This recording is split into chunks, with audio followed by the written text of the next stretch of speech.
Commonwealth Bank is quite a household name even in India, and it's also one of the largest banks in Australia, as you mentioned. The largest bank? Yeah, it is one of the largest banks. It's number one It bank. is the largest bank. Yeah. How does this company benefit from the talent in India? When we started setting up, which was around 5 years back, I think it was perfect timing. That was the time when the digital wave got accelerated post COVID. There are almost 60 plus GenAI use cases at CBA. Banks have a lot of paper documents, you're aware, right? You might have filled those application forms for credit cards, for home loans. Yeah. We are using again LLMs for faster and more accurate data extraction. Hello, everybody. Welcome to Rising 2025, India's biggest event celebrating women in tech. Join with me today is Nidhi Sinha. She's the General Manager of AI and Analytics at CBA India. So, hello, Nidhi. How does it feel to be a part of an event that celebrates women in tech? And you saw a lot of women, powerful women in tech. So, how does it feel to be here? In one word, energizing and inspiring, actually. And it's great to see AIM. So thanks to AIM for conducting an event like that and getting all these powerful women. When I say powerful, these are the women who have been path breakers, who all are here getting together, networking and learning from each other. So it's absolutely inspiring and energizing.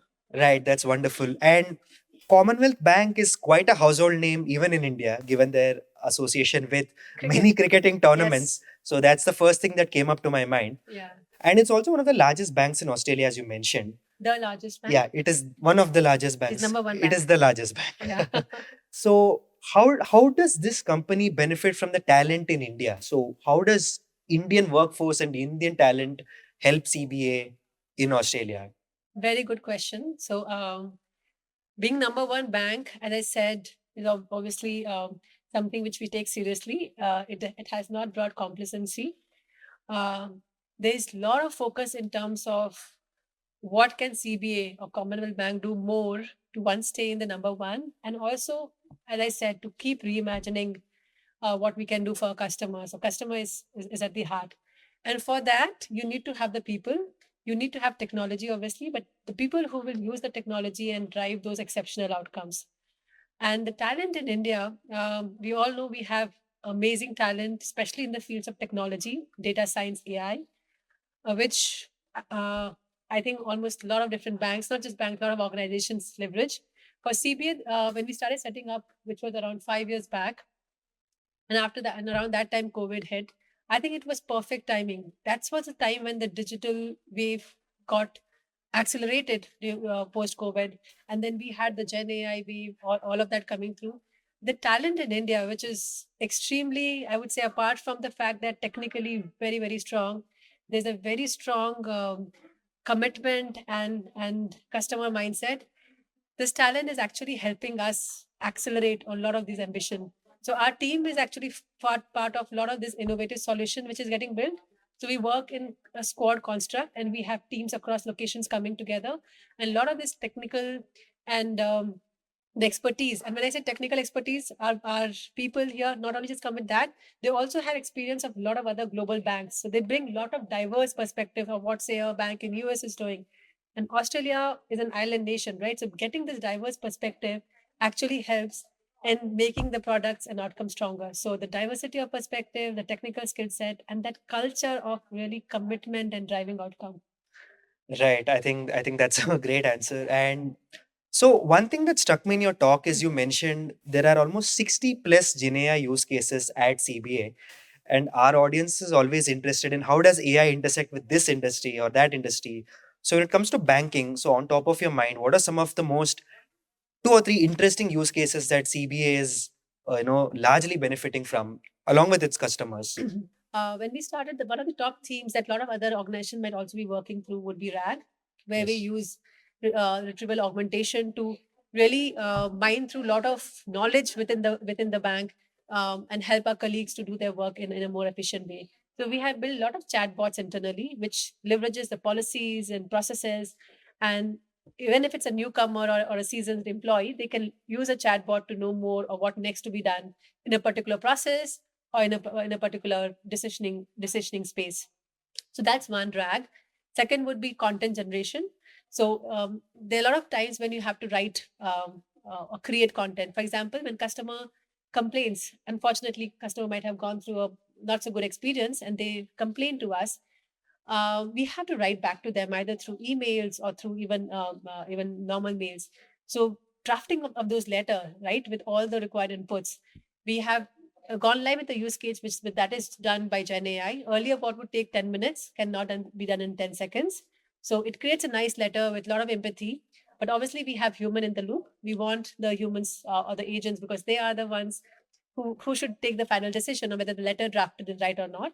So and then once they are fine, they kind of click the button. So it has helped ease their life, bringing all the information together and create the content. So content generation is one which we're using across the bank. Third use case of LLM, which is again one of high usage area for us, is banks have a lot of paper documents. You're aware, right? You might have filled those application forms for credit cards, for home loans, Yeah. submitted your KYC. Yep. Yes, KYC documents, your Aadhaar card. So how do we read those documents? Obviously, we spend a lot of time, humans, validating those documents, reading those documents manually. We are using again LLMs for faster and more accurate data extraction from these documents, and also doing validations where possible.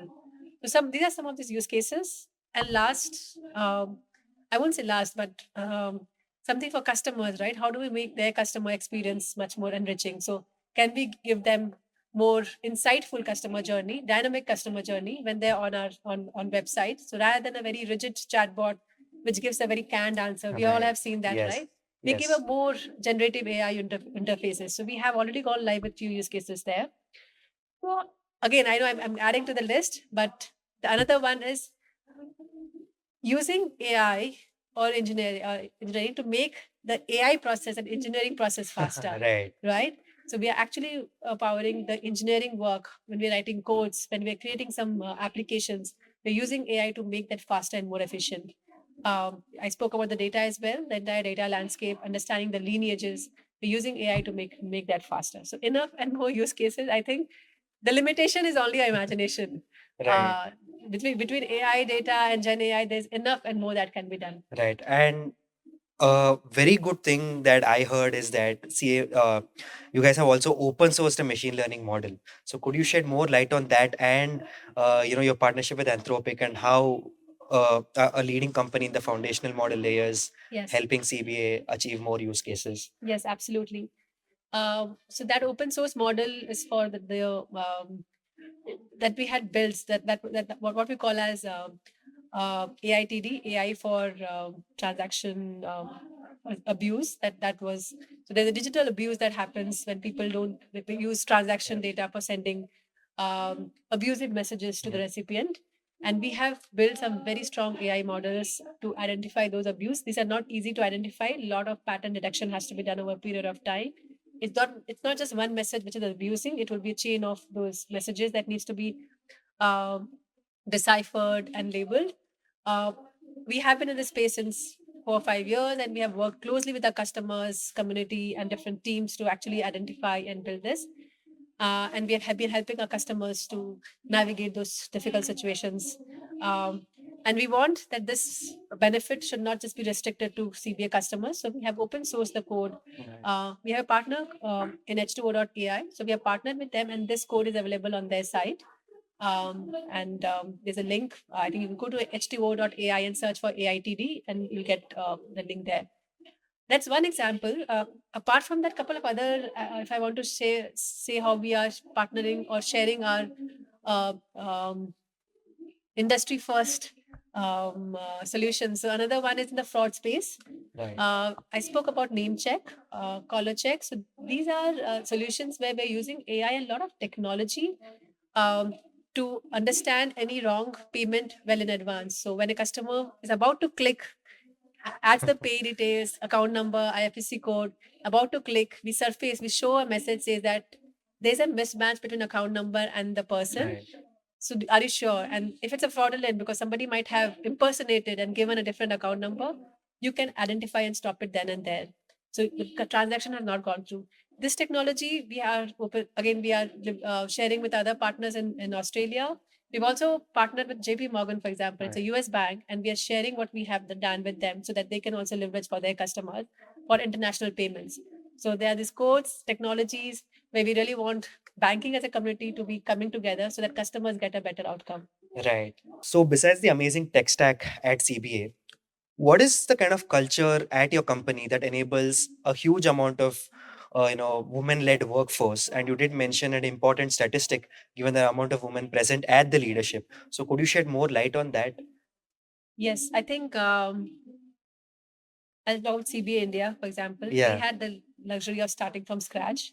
And I think, and we had an amazing leader, women leader, Pankajam, who helped set this up. And the vision was from the top, and it inspired all of us to come together in terms of when we're building an organization, it has to be representative of the society. We don't want somebody to be walking into a bank and feel that it's a different place, right? So if we have 50% women in our society, we should have 50% women in a working place as well. With that vision, we have created a working place where you will see good participation. We have more than 46% women in our workplace here. A lot of presence in the leadership team, across different teams, not just AI, but technology, and other areas as well. And how that helps, and the two things, right? One, how are we doing it? And secondly, how does that help the organization as well? So one, a focused approach. I think we have to believe in that, in what we are doing. We have to, one, obviously empower the women, and we have to uh, have a focused mindset of this is, so when we are hiring, that our hiring is not biased. We don't have an imbalanced pipeline. Never compromise on capability. So our women leaders are equally or more stronger than their counterparts. So never compromise on quality. But yes, there has to be a conscious effort. Job descriptions, as basic as job descriptions, should not have biases. So we have done those behavior studies where sometimes job descriptions tend to be male biased. Right. So dropping those words and making it more neutral are some of the examples. And in the organization, so CPA has three simple cultural values. We talk about care, commitment, and courage. We really encourage our people, all employees, including women.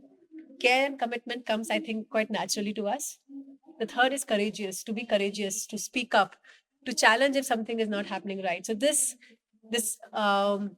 culture of speaking up, culture of saying, no, this is not working fine for me, has really helped create a very open environment where people have psychological safety to be what they want to be, right? You don't have to be somebody else. I don't have to be behaving differently just because I don't feel belonged to that place. So there's a lot of focus on that culture building as well.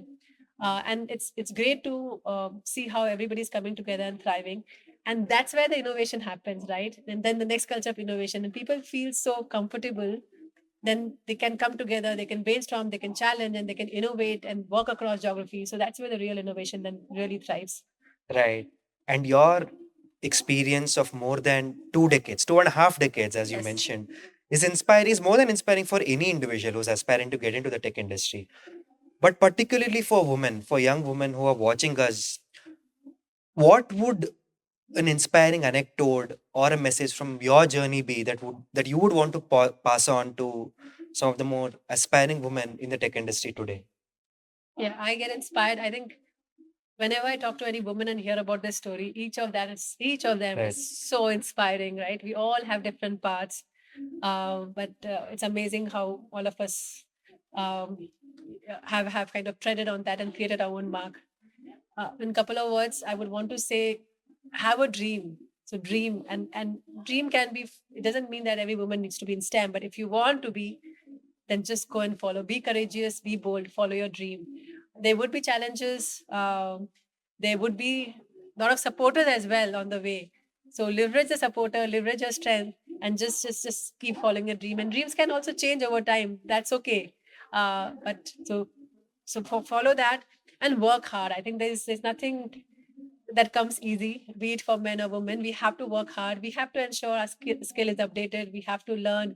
We have to invest in ourselves. So invest, learn, network, but yeah, don't give up on the dreams. Right. That's, I'm sure, is a wonderful message. Thank you so much for the amazing conversation, Nidhi, and I hope you really enjoy the rest of the event. Yeah, I'm looking forward to the sessions. Thank Right. you. Thank you so much.